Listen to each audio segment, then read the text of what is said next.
Arranged marriage. Year 3. My husband's new fling sent me a taunting text. So I hired a handsome, cold university student as a high-paid live-in nanny. But suddenly, my always-aloof husband started coming home more and more, and he stared at the student with dark, shadowed eyes as he cut fruit for me or tied my apron. Eventually, I couldn't take it and told the student to move out. To my surprise, the obedient boy's eyes turned red. He doesn't even love you. I don't even mind that you're married, but he can't stand that you have a third wheel like me? Click. The door lock turned. I turned and saw my husband standing in the entryway, face dark as a storm cloud. Oh no. Chapter 1. When Sam opened the door, Alex was standing right beside me. The young college student had a bright, cheerful smile on his face and a crisp voice. Mr. Sam, would you like me to prepare you a breakfast as well? Sam stood frozen in the doorway. His suit was wrinkled like he'd worn it overnight.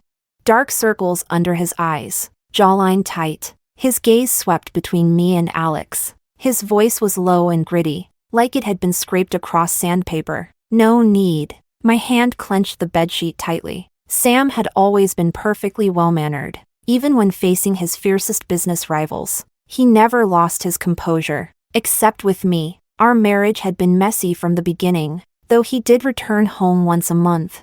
He never touched me, never spoke of feelings, never fulfilled his marital duties. I knew very well he couldn't stand me, but I used to believe, as long as I had him, nothing else mattered. That was until last week, when I received a message from her. What's the point of a dead marriage? Funny, isn't it? Attached was a photo of Sam in a hotel elevator, his arms around a young woman, their posture intimate, almost like a kiss. Damn it. I was so furious I almost passed out. My fingers trembled as I kept tapping my phone.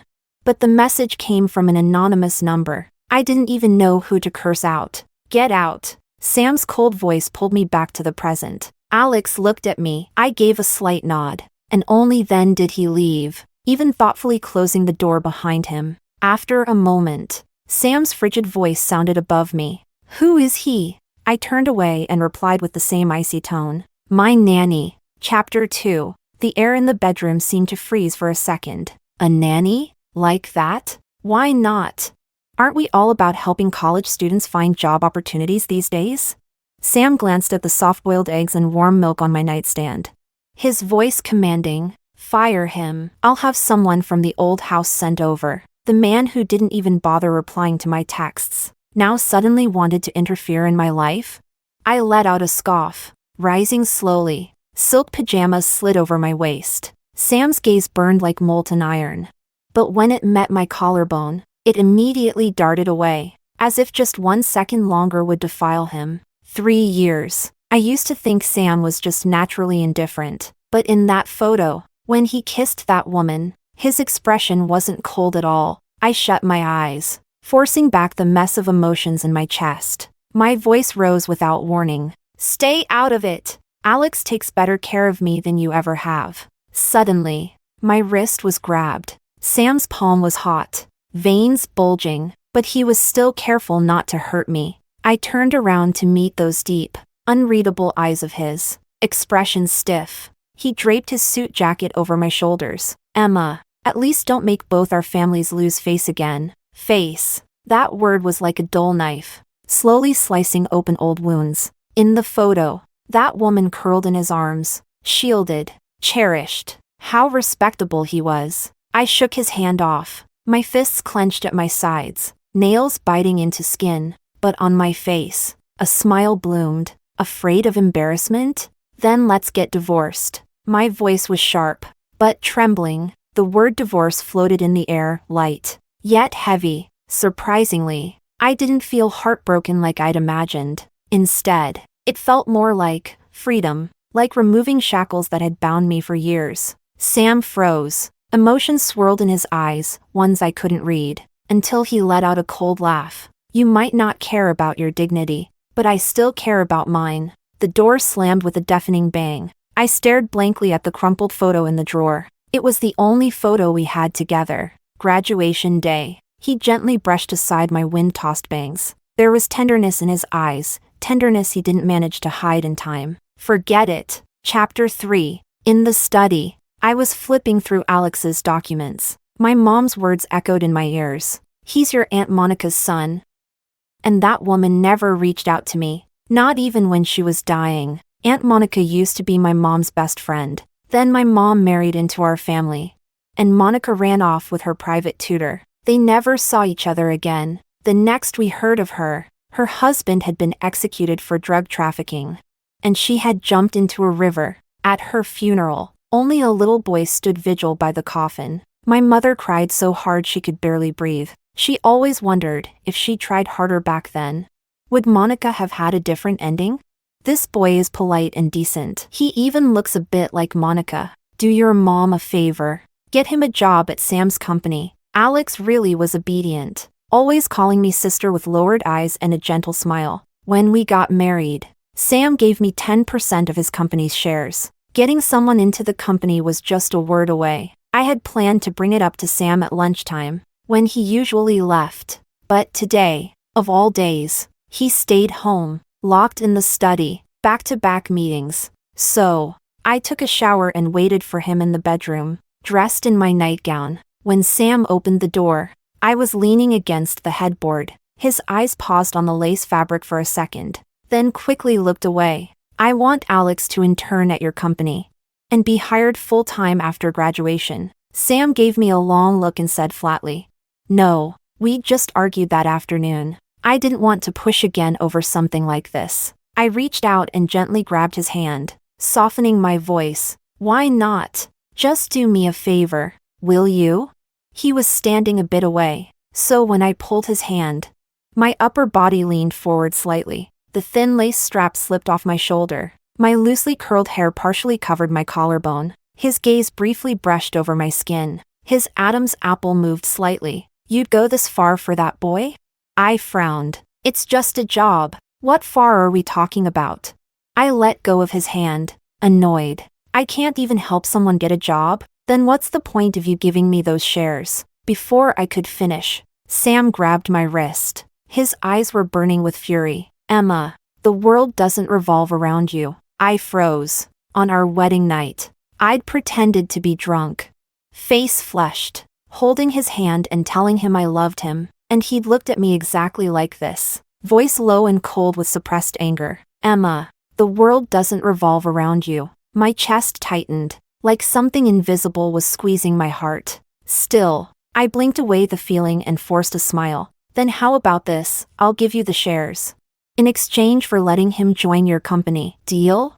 Chapter 4. When Sam leaned in, I caught the lingering cedar scent on his collar. His heartbeat drummed so hard it shook my eardrums. His lips pressed against mine, not gentle, not rough, just enough to sting. Heat rose to my cheeks. Every accusation caught in my throat vanished. Then, a second later, Sam chuckled, cold, mocking. He pulled back abruptly, his voice even harsher than usual. "I'll give him a job." The door slammed behind him, plunging the room into darkness. I lay there feeling utterly drained. Whatever, so long as Alex gets work. I rolled over, burying myself in the quilt. The pillowcase grew damp with tears. I'd decided to give up. So why did it still hurt? Next morning Sam was already gone when I woke. Soft kitchen noises floated in. Alex stood there in his white shirt, fabric damp from steam, apron cinched at a slim waist. "Taste this, sis." He leaned close, fingertip brushing my lips, while tying the apron strings around me. His warm chest touched my back. "Careful, don't spill." I stiffened, nearly sloshing half a bowl of porridge. What is Alex doing? Flirting?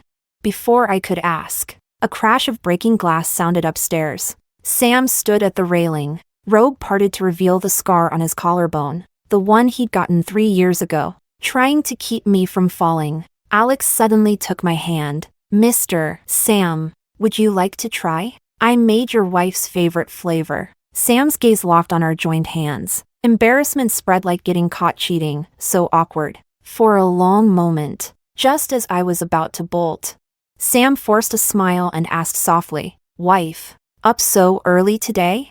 "Huh?" Chapter 5. At the table, Alex placed peeled shrimp into my bowl, His fingertip grazed the back of my hand. His voice was gentle. Try it, sis. I picked the freshest ones. They did look good.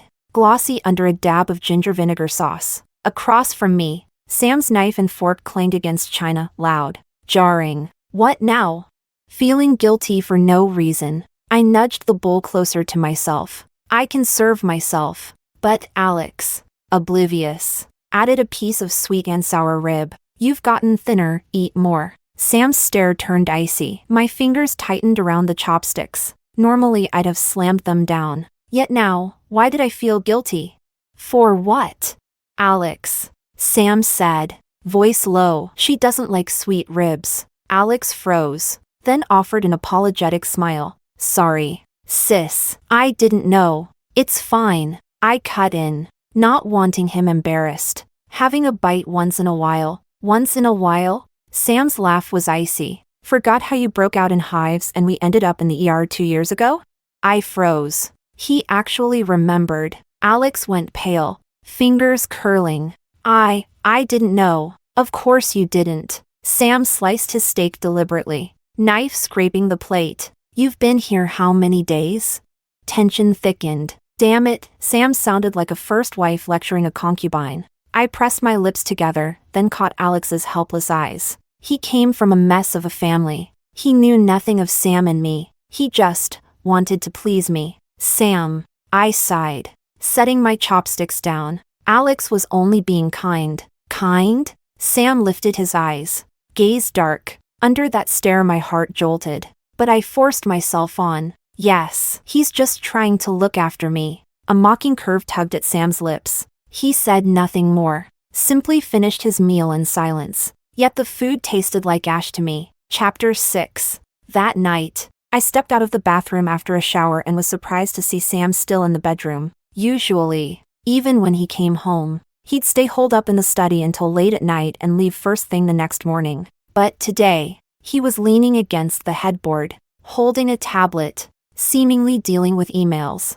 I dried my hair, hesitated for a moment, and asked, "Not going to the company these days?" His fingers paused mid-scroll. He slowly looked up at me. What? His voice was low, tinged with a dangerous edge. Am I getting in your way, wife? He bit down hard on that word, wife. My ears flushed. My heart suddenly began to race. In our 3 years of marriage, he'd almost never called me that. Yet today, this was already the second time. I was just asking. I turned my head, avoiding his gaze so he wouldn't see my panic. I walked straight to the bed and lifted the covers to lie down. But in the next instant, Sam suddenly grabbed my wrist and yanked me into his arms. The familiar cedar scent, mixed with a faint trace of tobacco, flooded my senses. My body froze. My heart was pounding like it wanted to break free from my chest. Don't touch me like that. I pushed him, my voice shaking. Sam froze for a moment. Then his gaze darkened. His arms tightened. What? I can't hold you, but he can? His voice held frustration and something else I couldn't quite read. Don't forget. He lowered his head, his breath hot against my ear.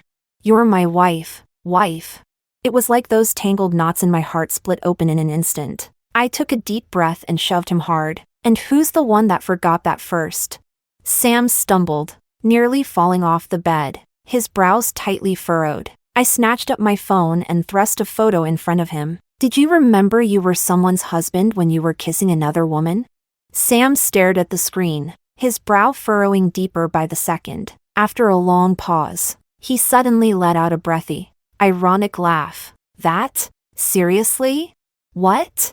I couldn't help it, my voice shook with anger. How is that not? Look again. He interrupted me, his tone oddly calm. That's your college roommate, Abigail. The elevator was having issues. She lost her balance. There wasn't even a kiss. I blinked, grabbing the phone back for a closer look. In the photo, though the two were very close, Abigail's hand was indeed reaching toward the emergency button. Wait. Abigail? Though we hadn't kept in touch after graduation, back in college, Abigail and I were actually pretty close. So why would she go looking for Sam? Who sent you that photo? Sam's voice pulled me out of my thoughts. I pressed my lips together and didn't answer. If I said I didn't know and hadn't found out yet, wouldn't I look incredibly dumb?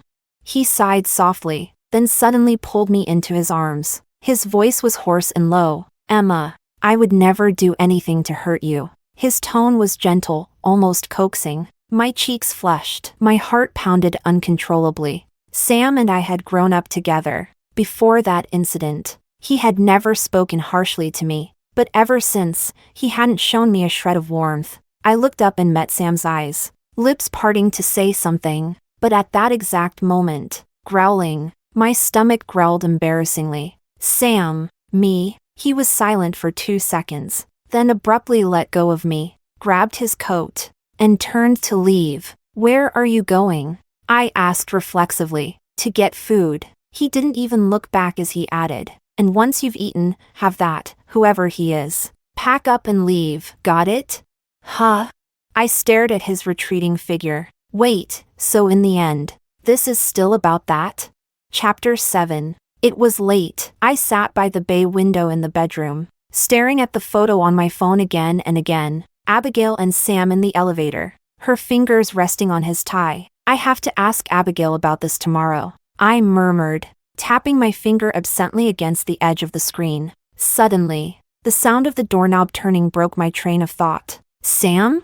I looked up instinctively, but froze when I saw who it really was. Alex stood at the door holding 2 glasses of red wine. His cheeks flushed unnaturally. His loose pajamas hung askew, exposing part of his collarbone, giving him an unusually fragile look. Sis. His voice was a little floaty as he staggered toward me. I'm sorry about earlier today. Just as he got closer, the ceiling light suddenly flicked off. Only the dim glow of the bedside lamp remained. In the shadows, his features looked especially delicate. His lashes cast faint shadows over his face. I let out a small sigh of relief, thinking he had come just to apologize. It's fine. How much did you drink? I'll get you some honey water. Before I could finish, a scent of red wine mixed with citrusy cologne rushed toward me. Alex placed one hand on the window behind my head and held a glass to my lips with the other. Sis. His voice was soft and hoarse, his breath warm against my ear. Wanna give me a try? What the? My blood froze. His eyes shimmered in the dark like a wounded animal, but his body pressed against me with heat that brooked no refusal. Are you insane? I shoved him hard. The wine glass shattered on the carpet with a crack. The dark red liquid spread like blood. My back pressed against the cold window pane as my fingers clenched the curtain tightly. Alex stumbled but quickly steadied himself. His gaze sharpened. He grabbed my wrist, hard enough to make me wince. Is it because of Mr. Sam? His voice rose sharply. I can tell, he doesn't love you at all. My heart pounded painfully. I don't even care that you're married. His thumb brushed my wrist bone, voice dipping into a whisper. If he really loved you, would he care if you had a side piece? Sis, you're so amazing. Enough. I yanked my hand away, my voice shaking. You're going back to school tomorrow. As for the job, it's all ready. Click. The door unlocking sounded like a lightning strike. Alex and I both turned. Sam stood at the doorway, holding a paper bag from my favorite Hong Kong-style diner. The soft hallway light behind him cast his pale face in an even more terrifying shade. Time froze. His gaze moved from my rumpled collar to Alex's hand still gripping my wrist, then finally to the spilled wine on the carpet. His Adam's apple bobbed. His knuckles were white from how tightly he clenched the bag. The plastic rustled under strain. Am I interrupting something? His voice was terrifyingly calm. Alex suddenly smiled, running his fingers along my wrist in provocation. Mr. Sam, you've come back at a bad time. We were just discussing. Alex!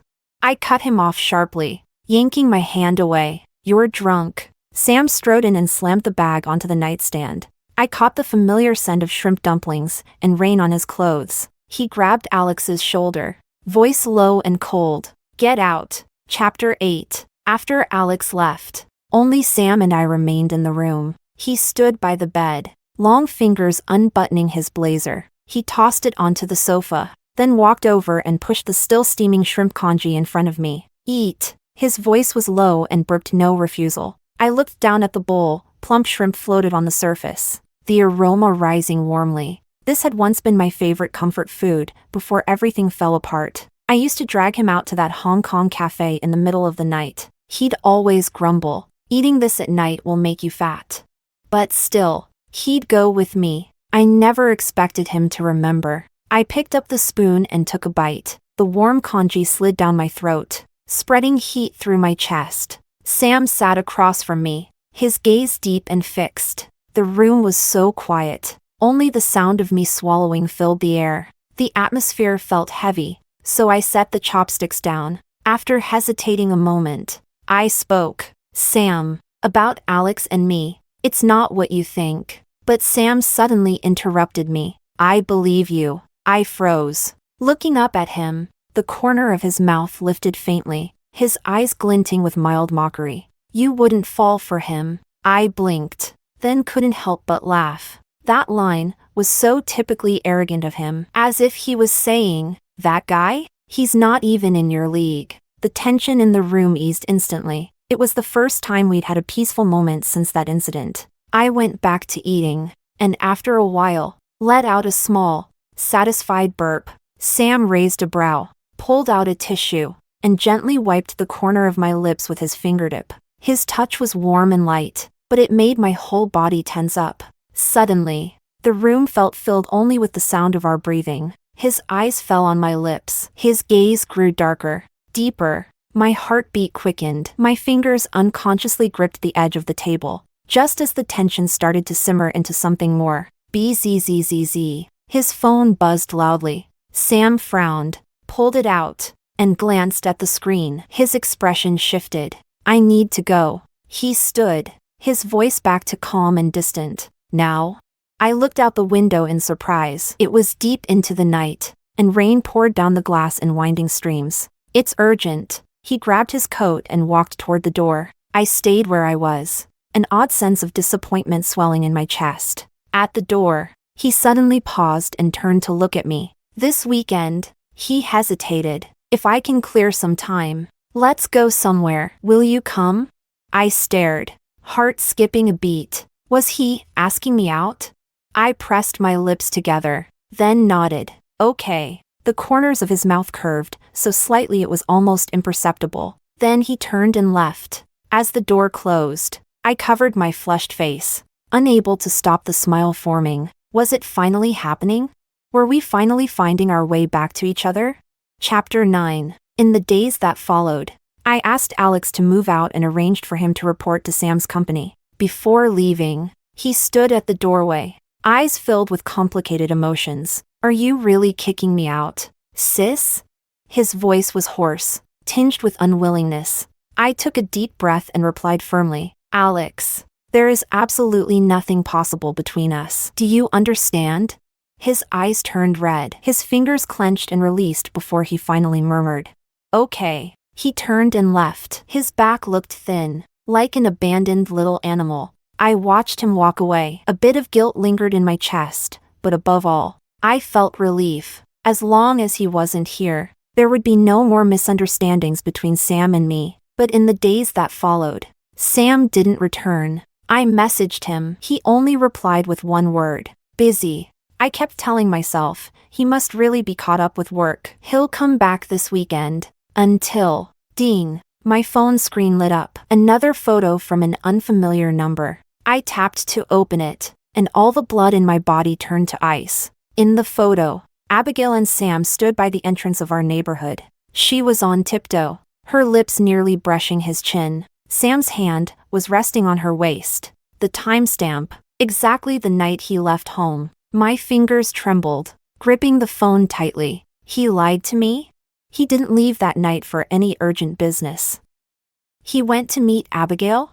My entire body turned cold, like the heat had been sucked out of me. My heart felt as if it were being crushed in an invisible vice. "Sam, what the hell kind of game are you playing?"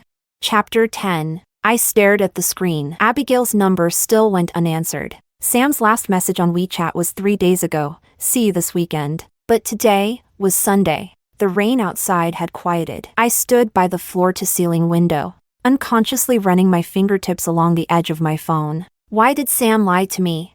If he still hated me for what happened 3 years ago, He could have just divorced me outright. Why bother coaxing me 1 minute and entangling with Abigail on a rainy night the next? Suddenly, my phone buzzed. It was Alex. Sis. His voice on the other end was tentative, cautious. I'm at Lost Way Bar. Could you come? I should have said no. But this empty villa felt like a beautiful prison. Every corner still smelled like Sam, his crooked leather shoes by the entrance, the half-drunk whiskey in the study, and the book on the nightstand, still open to the same page. Okay. I heard my voice echo through the hollow room. The neon lights of Lost Way Bar stabbed the wet streets like a migraine. As soon as I pushed the door open, the deafening music washed over me like a wave. I squinted, scanning the dim room for Alex. He wore a typical black and white bartender uniform, leaning over to pour drinks for customers. When he saw me, his eyes lit up instantly. He jogged over and led me to a seat. I thought you were interning at Sam's company? I frowned at his getup. Are you short on money? Alex's ears turned red. His fingers twisted nervously at his apron's edge. Internships don't pay. This bar belongs to a friend. I'm just helping out. My heart sank. Did Sam make things hard for him? What would you like to drink?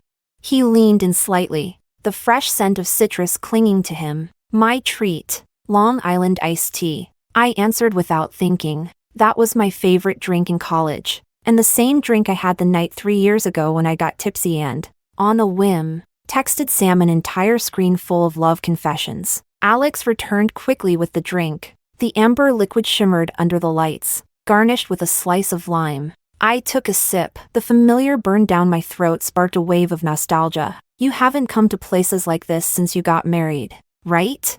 Alex suddenly asked. I froze. How would he know that? Mr. Sam just seems like the uptight type. He chuckled softly, though his eyes darkened. 3 years ago. It was here too, when you got drunk. Didn't he ignore you for an entire month after? My fingers tightened around the glass. That was something I'd never told anyone. Except Abigail. How do you? Somehow. Alex had moved to sit beside me. The neon cast shifting shadows across his handsome profile. I'm sorry. He suddenly grabbed my hand. His eyes were rimmed red. I was too impulsive that day. But sis, Sam doesn't deserve you. I tried to pull my hand away, but my limbs were strangely weak. Alex blurred into two. His voice seemed to come from far away. I just think you're suffering too much. The glass slipped from my fingers and rolled across the soft carpet. The drink. Something's wrong with it. Chapter 11. When I woke up again, the familiar crystal chandelier on the bedroom ceiling was the first thing I saw. I tried to sit up. A sharp pain pierced through my skull like a blade. You're awake? A hoarse voice came from beside the bed. I slowly turned my head and saw Sam slouched in the armchair. His hair, usually neat and orderly, stuck up messily. Stubble shadowed his chin, and his shirt was wrinkled like it had been worn for days. But what alarmed me most were his eyes. Red, bloodshot, like he hadn't slept all night, or had been crying. Bits of memory began to return. The bar, Alex, that suspicious drink, Alex, he, taken by the police. Sam's voice was cold as frost. They found GHB in the drink. A chill spread down my spine. Date rape drug? That timid boy who used to call me sis. Suddenly, Sam stood up, dropped to one knee at the edge of the bed, and wrapped his arms around me. He was trembling. His breath burned against the skin of my neck. Emma, please don't do this to me. I'm begging you. I froze. Was this really Sam? The man who had always been composed, even when I was smashing things during my depressive episodes, only frowning and calling the doctor? His tears soaked through my pajamas. My heart pounded violently in my chest. I searched for you all night. When I saw the surveillance footage of him taking you into that alley, before he could finish, his phone rang. The name Abigail flashed on the screen like a dagger to my eyes. Sam didn't even glance at it. He silenced the call immediately, but that was enough to jolt me back to my senses. I shoved him away with all my strength. Still pretending? I snapped. Wasn't it her you were with that night? She came that night to give me this.